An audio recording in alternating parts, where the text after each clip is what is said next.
Est-ce que tu sais que les pensées que tu as souvent ne viennent pas de toi? Et les émotions que tu ressens souvent ne viennent pas de toi.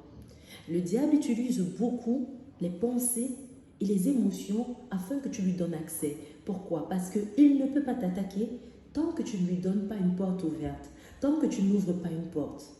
Et beaucoup de personnes ouvrent les portes à l'ennemi par les pensées. Quand tu acceptes une pensée, le péché ne se passe pas juste du jour au lendemain comme ça commence d'abord par les pensées. Le diable te fait croire et il te fait accepter quelque chose. Et quand tu l'acceptes, tu as ouvert une porte. Il y a des jours où tu te réveilles, tu ressens une mauvaise humeur, tu vois que tu n'es pas d'humeur et tu ne sais pas pourquoi tu n'es pas de bonne humeur. Tu es bizarre, tu es fâché avec tout le monde et tu acceptes cela.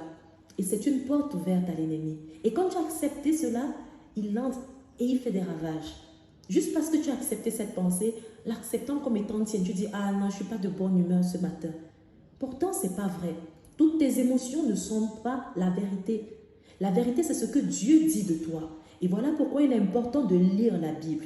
Lire la Bible n'est pas juste un exercice formel qu'il faut juste pratiquer sans comprendre. La Bible est puissante.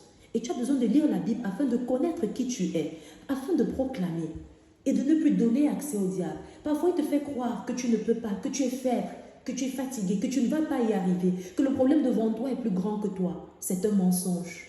C'est un grand mensonge. Aujourd'hui, je voudrais que tu puisses prendre autorité, que tu dises stop au diable, que toutes les portes que tu lui avais ouvertes dans ta vie, tu les fermes maintenant. Et tu proclames et tu dis que je suis guérie, ou bien tu dis je suis forte, je suis invincible, je suis de bonne humeur. La joie de l'Éternel est ma force. Rien ne m'est impossible. J'avance.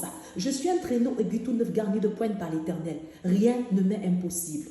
Jacques 1, versets 14 et 15 dit, la convoitise, quand tu convoites quelque chose et que la convoitise conçoit, c'est où le péché se crée. Et dans ce péché, il y a la mort. Aujourd'hui, tu peux arrêter de commettre beaucoup de péchés en refusant ces pensées que l'ennemi te fait croire qu'ils sont tiennes.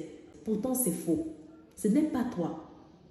Les pensées que tu as ne sont pas toujours toi, ne viennent pas toujours de toi ou ne viennent pas de Dieu. Il faudra avoir le discernement. Il est vrai aussi qu'il y a des pensées positives aussi qui ne viennent pas toujours de Dieu.